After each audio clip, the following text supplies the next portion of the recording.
carta de los Efesios, capítulo 4, vamos a leer el versículo 11 y 12.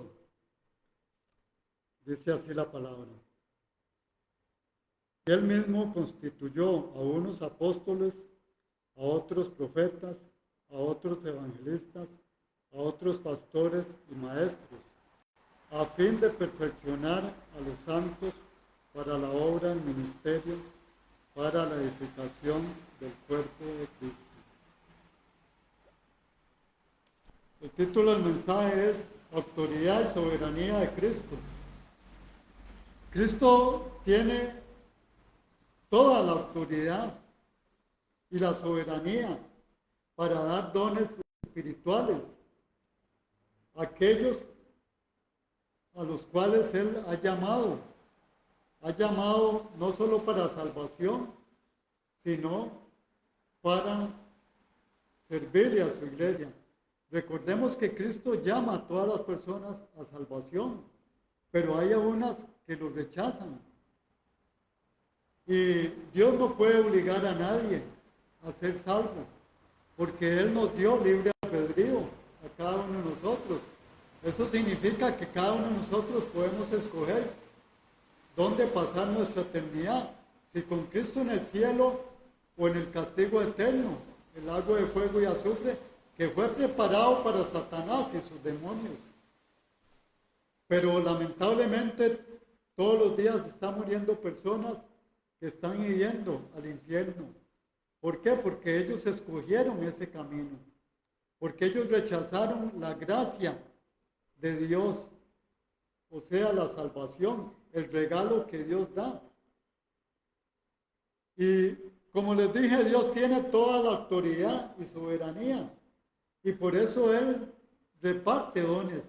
Él da dones a cada uno, nos da dones diferentes. A uno les da más dones, a otros menos.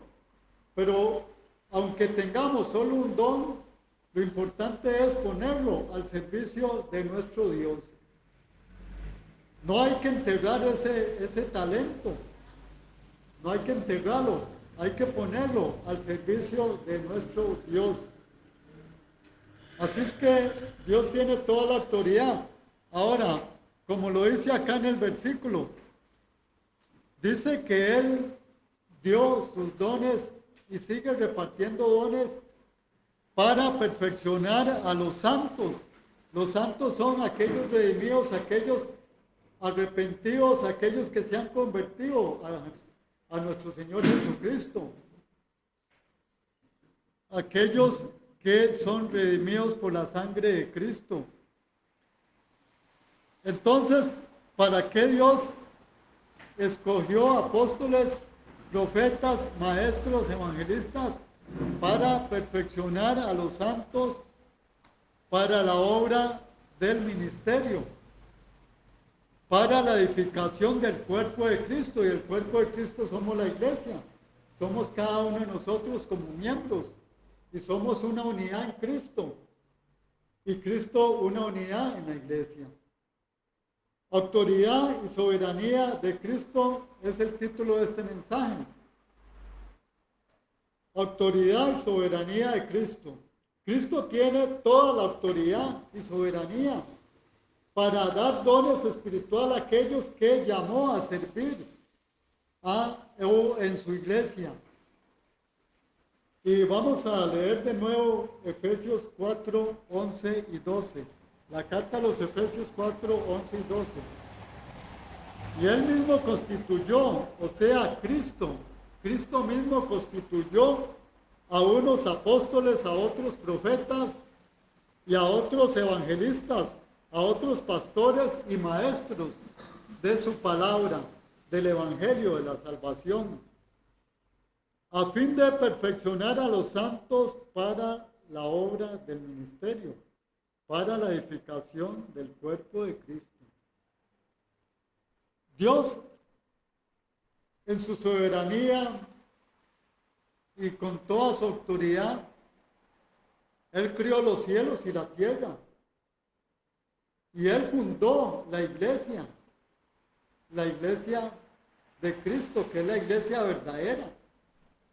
porque también Satanás tiene sus iglesias en este mundo, que son la falsa doctrina, y la Biblia lo llama el falso profeta, que es la falsa doctrina.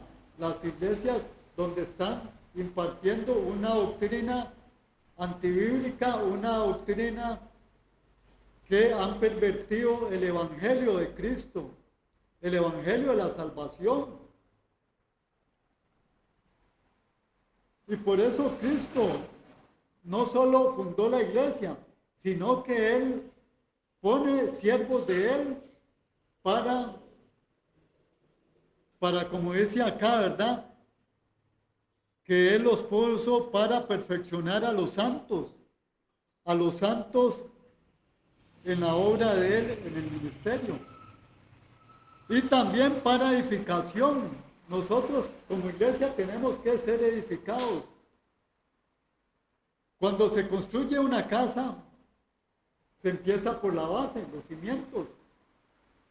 Y por eso tenemos que edificar nuestras vidas. Las familias cristianas tienen que edificarse en los cimientos de la palabra de Dios, en los principios cristianos, en la sana doctrina de la palabra de Dios. En otras palabras, tenemos que edificarnos nuestras vidas, y las familias deben ser edificadas, los hogares, en el fundamento que es nuestro Señor Jesucristo. Sí, autoridad y soberanía de Cristo. Formó a unos en su cumplimiento perfecto de la voluntad de su Padre eterno. Cristo cumplió la misión que el Padre eterno le puso, la que le encomendó, de venir como Salvador, como Mesías, a salvar los pecados, al pueblo de sus pecados, a salvar a su pueblo de sus pecados. Y lógicamente entran no solo los judíos, sino también los gentiles. Cuando un gentil se convierte, o un judío, a Cristo, ya pasa a ser del cuerpo de la iglesia de Cristo. Además de dar dones o cualidades, instruyó y capacitó a sus apóstoles. Y también sigue capacitando, instruyendo a sus siervos hoy en día. Y hoy en día Cristo quiere que usted se levante y le sirva, sea hombre o sea mujer. Hay ministerios en la iglesia donde usted puede servir, donde Dios le está llamando. Como estábamos cantando, tú me llamas por mi nombre. El Señor nos llama por mi nombre, porque como les dije, Él es un Dios personal, Él trata personalmente con cada uno de nosotros. Los apóstoles tenían la particularidad de haber visto a Cristo resucitado. Los apóstoles de Cristo, ellos tenían esa particularidad, tenían ese privilegio de haber sido llamados directamente por Cristo, y también de haberlo visto resucitado. Así es que Dios, al que llama a servirle, lo va a instruir. Y así lo hizo con los apóstoles, instruyendo a Matías y a Pablo, apóstol de Jesucristo. Él llamó a Pablo a ser apóstol de los gentiles. Y a pesar de que Pablo era muy preparado desde su niñez, aún así Pablo tuvo que ser instruido por Jesucristo. Y él llevó un proceso de 3 años, prácticamente aislado, recibiendo instrucción de Jesucristo a través del Espíritu Santo. Ya una vez él que se había convertido, cuando tuvo el encuentro con Cristo, convertido a Cristo, ya Cristo empezó a tratar con él personalmente, a instruirlo también, a prepararlo, porque él le dijo, voy a hacer de usted, Pablo, un ministro, un apóstol para los gentiles, y te voy a enseñar lo que es sufrir por mí. Desde que Dios se le reveló a Jesucristo, a Pablo, él le hizo esa advertencia. Y Pablo, de corazón, aceptó a Jesús como su Señor. Y de corazón, Pablo le dijo, Señor, ¿qué quieres que yo haga? Y ya Dios le dio instrucciones, Jesucristo le dio instrucciones al apóstol Pablo y lo preparó hasta llegar a ser un gran misionero y morir por Cristo. Y esos son los ejemplos que tenemos que seguir nosotros, de esos hombres grandes en el poder de Jesucristo, que fueron fieles, fueron leales a Cristo. Primeramente, Cristo escogió en forma directa a 12 y luego a Pablo, los cuales se conocen como a los apóstoles de Jesucristo. Ese es el nombre que se le da a los 12, a los 13 con Pablo, los apóstoles de Jesucristo. La palabra apóstol también se usa en sentido más general para señalar a otros hombres en la primera iglesia, como lo fueron Bernabé, Timoteo, Silas y otros más. Por ejemplo, y vamos a leer el libro de Hechos, capítulo 14. Nos retrocedemos ahí un poquito, dejando marcado la carta de Efesios, pero vamos a ir al libro de Hechos. Hechos, capítulo 14.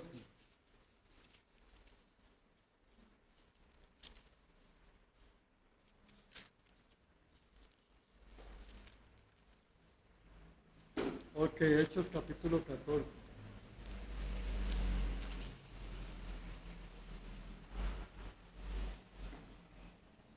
Tal vez alguien que le alcance ahí una Biblia o un Nuevo Testamento al muchacho que está atrás. Ok, Hechos capítulo, le damos gracias a Dios por esta visita que tenemos, ¿verdad? Se llama Alejandro. Ok, Hechos capítulo 14, versículo 4. Y dice así la palabra. Y la gente de la ciudad estaba dividida. Unos estaban con los judíos y otros con los apóstoles. Ahí se está refiriendo a Pablo y a Bernabé, cuando ellos estaban en la ciudad de Iconio. Ahora, Bernabé no era un apóstol de Jesucristo. Eran conocidos como los apóstoles de la iglesia, en ese caso ellos. Como les dije, no solo Bernabé, también Silas, Timoteo y Tito y otros más, ¿verdad? Estos se llamaban apóstoles de la iglesia y no de Cristo como los primeros 13. Ninguno de los apóstoles se perpetuó en su misión, ni fue reemplazado al morir. Muriendo los apóstoles, sobre todo los de Cristo, ya no fueron reemplazados. 3 responsabilidades básicas que Cristo le dio a sus apóstoles. Vamos a ver 3 responsabilidades básicas que Cristo le dio a sus apóstoles. La primera fue edificar los cimientos fundamentales de la iglesia, porque la iglesia se basa en el fundamento que es nuestro Señor Jesucristo. Y no hay otro fundamento dado, sino solamente el de Cristo. 1 Corintios 3:11.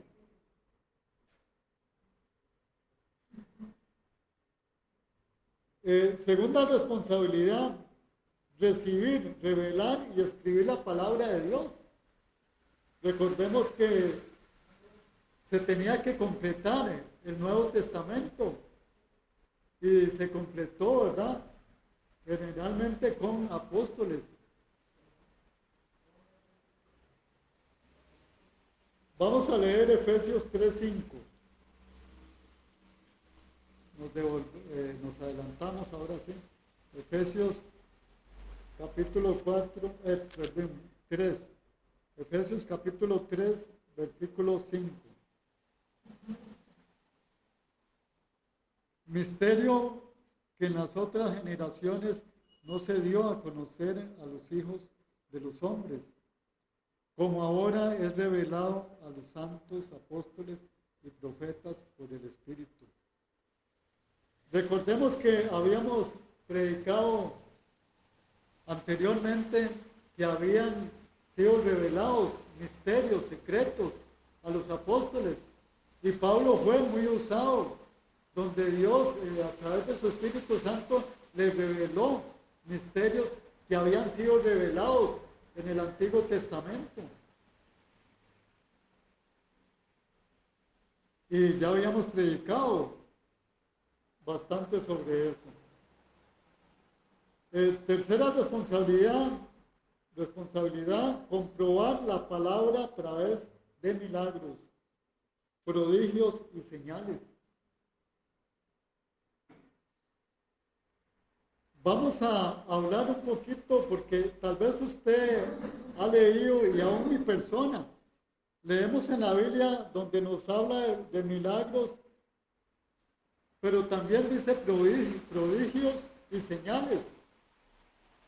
Y tal vez uno no tiene muy claro estas cosas. Y es importante que las tengamos claro. Atención, milagro es cualquier hecho del poder divino superior al orden natural y a las fuerzas humanas. O sea, es algo sobrenatural.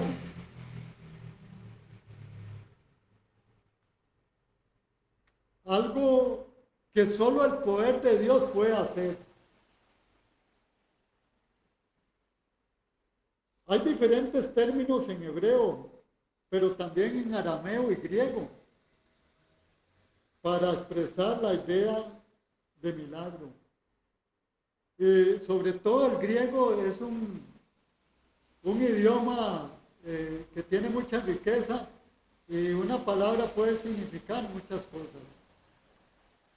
Es un idioma maravilloso, ¿verdad? Ahora, en el Antiguo Testamento los términos milagros de Dios son muy variados. Estos manifiestan el carácter de sus obras extraordinarias.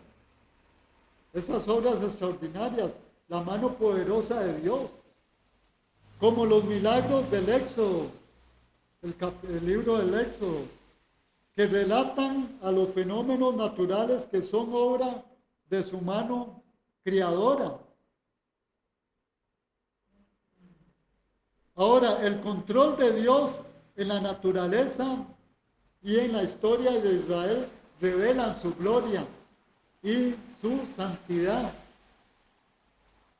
Los milagros en ciertas ocasiones sirvieron para acreditar al profeta ante sus contemporáneos. Dios les daba el poder para que el pueblo tuviera respeto de ese profeta. Y así Dios le usaba grandemente, porque recordemos que el profeta tenía la misión de llevar el mensaje de Dios a la nación de Israel. Los magos o encantadores de Faraón pudieron hacer milagros parecidos a los profetas de Dios. Lógicamente sabemos que Satanás es padre de la mentira, pero el poder absoluto es de Dios.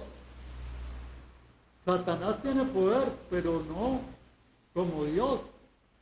Y tiene el poder limitado, solo lo que Dios le permita hacer, con propósito de Dios.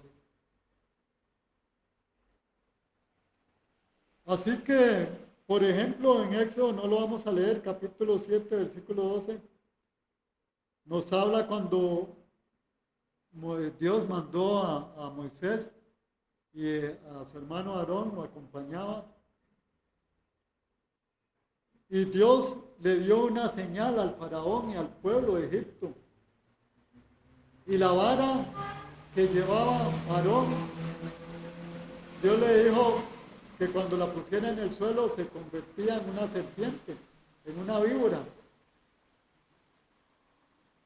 Y una víbora infunde terror, mucho miedo. Pero ahí estaban los magos de Faraón, los hechiceros, y convirtieron 2 varas en serpientes también. Pero vea el poder de Dios, la vara de Aarón se tragó las 2 varas de los magos y hechiceros. Así Dios demostraba que Él es el que yo soy, el que Él ha sido siempre y que será por la eternidad. El yo soy, el único Dios verdadero, el único Dios omnipotente, omnisciente y omnipresente, el Dios todopoderoso. Y no hay poder sobre Dios, no hay autoridad sobre Dios. Y sabemos que ya Satanás está derrotado. Él sigue teniendo poder y dominio sobre este sistema mundial, pero ya él sabe que le queda poco. En el Nuevo Testamento se usan 3 términos diferentes para referirse a los milagros. Por ejemplo, la palabra maravilla significa el asombro que el milagro causa en los espectadores. Y vamos a ir al libro de Marcos, el Evangelio de San Marcos, capítulo 12. El Evangelio de San Marcos.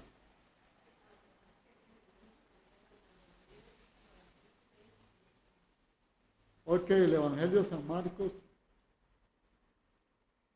capítulo 12, les digo. Capítulo 2, perdón, versículo 12. Ok, Marcos capítulo 2 y versículo 12. Entonces él se levantó enseguida y tomando su lecho salió. Dice, salió delante de todos, de manera que todos se asombraron y glorificaron a Dios, diciendo, nunca hemos visto tal cosa. Y eso fue un milagro que hizo Dios al sanar a un paralítico. Otra palabra es señal. El término maravilla siempre aparece unido a este término señal. Señal. Este término muestra una prueba de la cercanía de Dios y de su obra. Los milagros son señales de algo más importante, secreto detrás de ellos mismos. Ahora, prueban del poder dado a la persona que los realiza. El poder dado por Dios, lógicamente, porque el poder es de Dios. El poder no es del hombre. Ok. El término señal con frecuencia se une al término prodigio también. Dice, y daré prodigios en el cielo y en la tierra, sangre y fuego y columna de humo. Joel 2:30. Ok, Joel 2:30. Dios da la gracia y el poder a sus siervos. Vamos a leer el libro de Hechos, capítulo 6.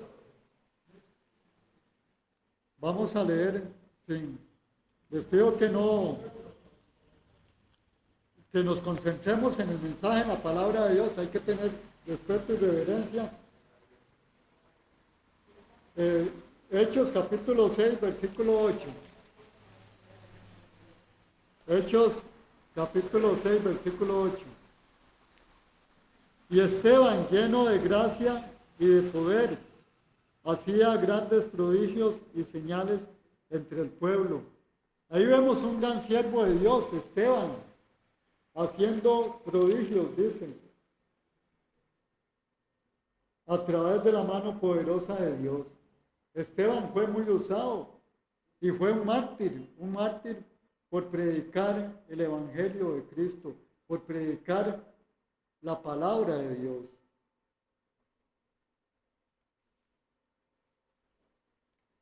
Hay armonía de la fe en los milagros. Sí, hay armonía de la fe en los milagros, en que toda la creación depende de la acción sustentadora de Dios. Todo está sustentado por el Creador de cielos y de la tierra, estando sujeta a su voluntad soberana. Y vamos a leer la carta a los Colosenses, capítulo 1. Nos vamos a Colosenses, capítulo 1.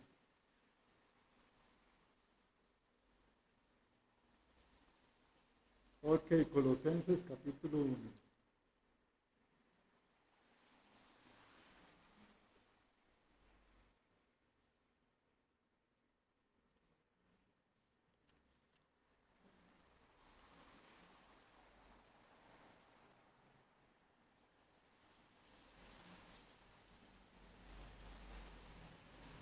Buscamos Colosenses, capítulo 1. Y vamos a leer versículos 16 y 17. Dice, porque en Él fueron creadas, dice, todas las cosas, o sea, en Cristo, porque en Él, que es Cristo, fueron creadas todas las cosas, las que hay en los cielos y las que hay en la tierra, visibles e invisibles, sean tronos, sean dominios, sean principados, sean potestades, todo fue creado por medio de Él y para Él. Y Él es antes de todas las cosas, y todas las cosas en Él, dice, subsisten. O sea, Él sustenta todas las cosas. Entonces vemos que Dios tiene control de todo. Aun cuando los gobiernos de este mundo, no creyentes, no conocen a Dios, la mayoría, aún así Dios tiene el control de todo. Y el corazón del rey, dice la palabra, está en la mano de Dios. Dios puede hacer que un gobierno haga lo que Él quiere. ¿Por qué? Porque Él tiene control de todo. Y aquí lo acabamos de leer. Y nos habla de principados, de potestades. Así es que Dios tiene control de todo. A pesar de que Satanás tiene, el príncipe de las tinieblas, tiene dominio. Y él influye mucho en los gobiernos. Aún así Dios tiene control de todo. Y tal vez usted se está preguntando, pero ¿por qué hay países que están sufriendo tanto? Dios tendrá sus propósitos. Y posiblemente a veces eso sirva para que haya un avivamiento espiritual en las naciones y muchas personas se conviertan de Cristo, que busquen la verdad. Y Jesucristo es el camino y la verdad y la vida. Y yo he visto en naciones que están oprimidas cómo crecen las iglesias cristianas. Y es algo increíble, hermanos, pero a veces es necesario. Cuando hubo persecución en la primera iglesia, Dios tenía un propósito, que se extendiera el evangelio, que se saliera el evangelio, no solamente se quedara en Jerusalén, sino que se extendiera a otros lugares, como Samaria, Cesarea, a Filipos, a los Gálatas, o a Galacia, y a muchos lugares más. Y por eso Dios permitió una persecución de sus siervos. Tuvieron que huir a otros lados y así se extendió el evangelio de la palabra de Dios. Dios tiene control de todo y Él tiene propósito siempre. Dios no hace las cosas por hacerlas ni las hace por casualidad. Los milagros están profundamente relacionados con la fe de los testigos, los afectados directamente. Y vamos a leer rápidamente Éxodo capítulo 14, versículo 31. El libro de Éxodo, capítulo 14.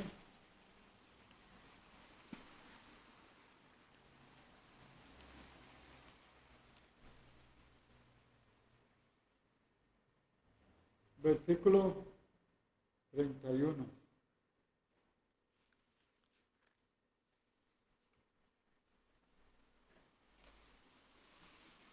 Dice, y vio Israel aquel grande hecho que Jehová ejecutó contra los egipcios, y el pueblo temió a Jehová, y creyeron a Jehová y a Moisés su siervo.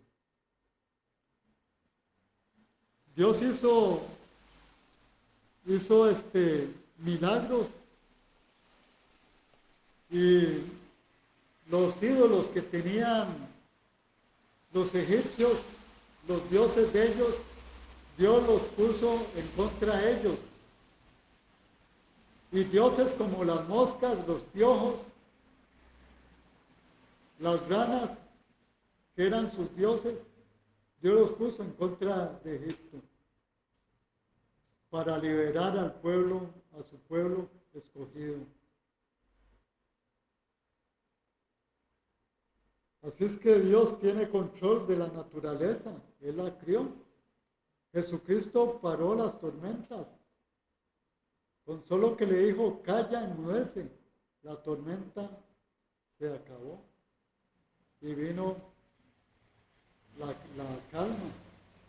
Y vino la paz a sus discípulos cuando aún habían ahí pescadores de experiencia en el mar.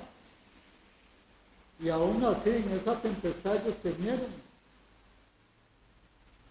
Y tuvo Jesucristo que calmar la tempestad. Porque Él es el Salvador. Y lo salvó de la muerte ahí en esa tempestad.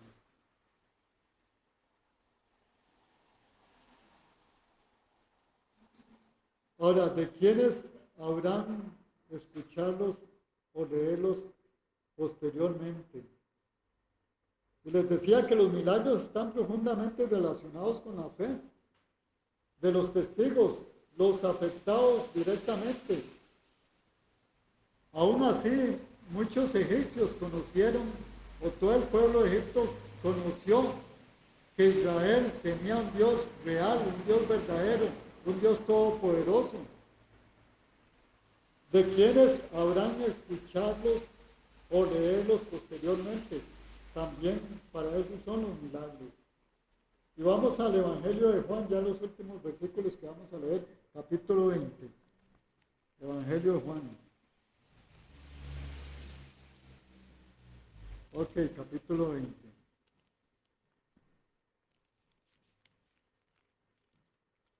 Versículo 30 y 31. Dice la palabra: hizo además Jesús muchas otras señales en presencia de sus discípulos, las cuales no están escritas en este libro, pero estas se han escrito para que creáis que Jesús es el Cristo, el Hijo de Dios, y para que, creyendo, tengáis vida en su nombre. Jesús usó los milagros para que muchos creyeran en Él, en que Él era verdaderamente el Mesías, el Salvador que Dios había prometido.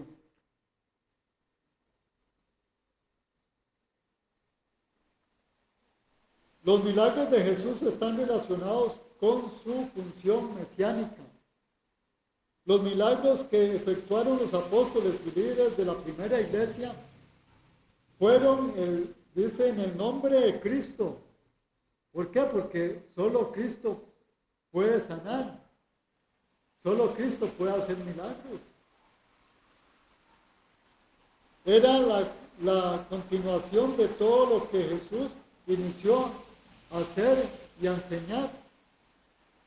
En el poder del Espíritu Santo dice que en Él mismo envió de su Padre. Recordemos cuando Cristo ascendió, después de resucitado, después de 40 días que estuvo acá en la tierra, Él mandó el Consolador, al Espíritu Santo, para no dejarnos solos, ¿verdad?, en este mundo. Los milagros son una parte de anunciar el reino de Dios, pero no un fin en sí mismos. Jesús los usó en parte para anunciar su reino. Para cumplir con este mensaje, usted, si es hijo o hija de Dios, le gustaría pedirle a Dios que le revele en qué ministerio quiere usted o quiere Dios que le sirva en la iglesia y que pueda usar sus dones para la honra y gloria de Jesucristo. ¿Está usted dispuesto a comprometerse con Dios? A decirle: Señor, yo quiero servirte en lo que usted quiere que yo te sirva. Los discípulos, el pueblo los llamó, a la mayoría los llamó del vulgo, porque muchos eran sinetras, eran pescadores. Ese era el trabajo de ellos. Era un arte, pero algo rudimentario, digámoslo así. Y después que vieron a Pablo predicar a 3,000 personas, a más de 3,000 personas, porque había una multitud, y se convirtieron 3,000 personas ese día, se admiraban de ver que Pedro era un pescador, o había sido un pescador, quizás sin letras, y vieron con el de nuevo que predicó Pedro y cómo Dios le usó y cómo actuó el poder del Espíritu Santo en ese mensaje, y se convirtieron 3,000 personas y fueron bautizados ese mismo día. algo maravilloso.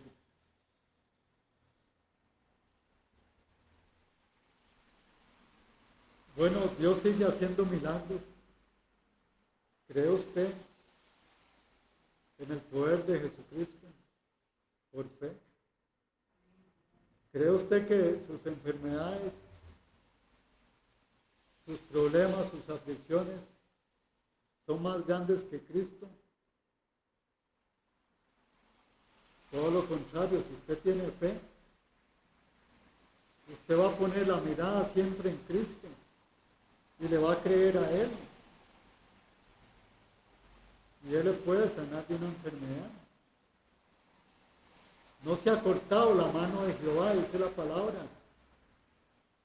Dios sigue haciendo milagros. Y los milagros más grandes es cuando una persona se convierte a Cristo, porque está siendo sanado espiritualmente. Y solo Cristo puede sanar. Ayer me decía un constructor, es que yo me fumo 2 paquetes de cigarros diarios. Y le digo, ¿usted sabe cómo puede ser sanado? Y como que, ¿verdad? Entendió. Y le dije, sí, Jesucristo.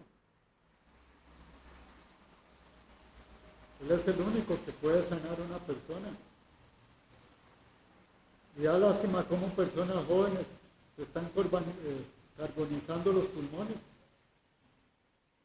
expuestos a un cáncer. Y le digo, ¿y a usted le gustaría morir donde le va a faltar el aire, donde ya no pueda respirar, donde se le van a carbonizar los pulmones? Y traté de hablarle de Cristo, pero me cambió de tema. Bueno, espero tener más oportunidad, ¿verdad? Y le conocí ayer y tener mucha oportunidad de testificarle, ¿verdad? Pero solo el poder del Espíritu Santo puede convencer del pecado. Le pido que incline su cabeza por un momento. Señor, tú me llamas por mi nombre. ¿Por qué? Porque Dios es un Dios personal y trata personalmente con cada uno de nosotros. Cristo le está llamando, hermano y hermana, para que usted le sirva.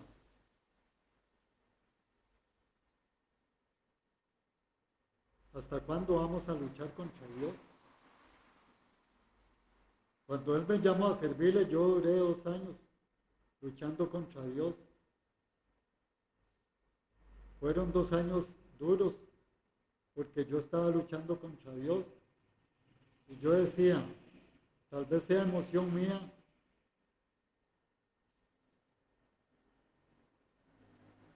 tal vez sea cosa mía y no de Dios.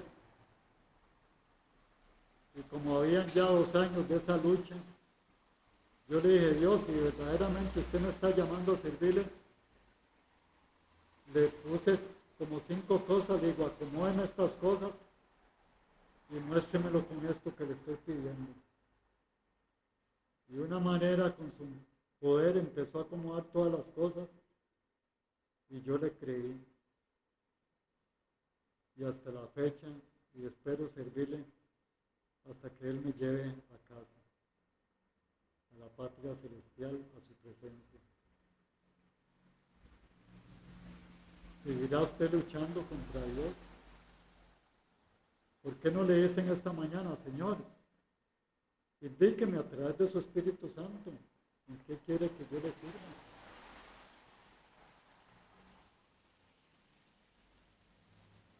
Ayúdeme a conocer exactamente los dones que usted me ha dado, los talentos, para ponerlos a tu servicio, para honrar y glorificar tu santo nombre. Y se comprometería usted con Dios a servirle. Y si ya usted le está sirviendo, gloria a Dios.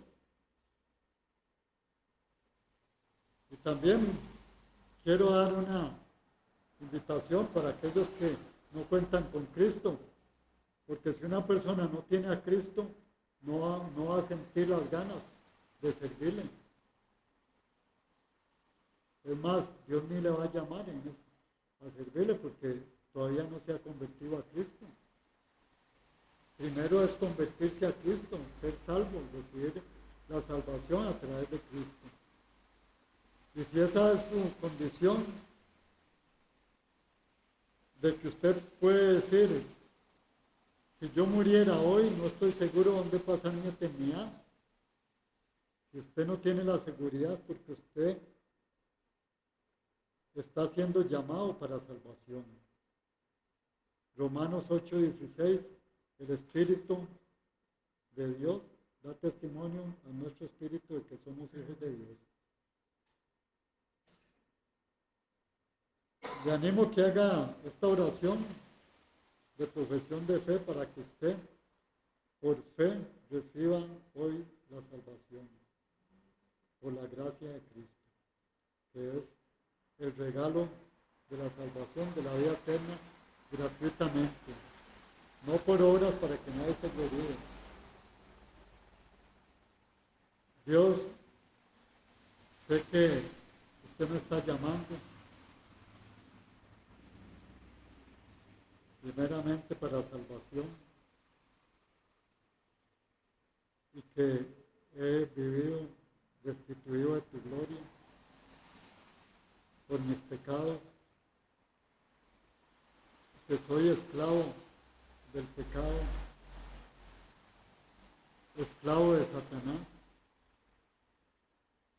y te pido que Jesucristo me liberte hoy, me dé libertad espiritual. Creo por fe que Cristo derramó su sangre, murió y resucitó, y que seré lavado de mis pecados en este momento por tu sangre preciosa, y seré resucitado juntamente con Cristo espiritualmente. Y abro las puertas de mi corazón y te recibo como mi Señor, mi Salvador. Y te pido que me ayudes a ser la persona que usted quiere que yo sea, y me ayudes a crecer y a madurar espiritualmente, y que me capacites, me instruyas para ser un siervo tuyo, así como es tu santa voluntad de que dé fruto en abundancia. Te pido esto y te recibo como mi Señor, mi Salvador. En el nombre de Cristo Jesús le pido. Amén. Que Dios les bendiga mucho.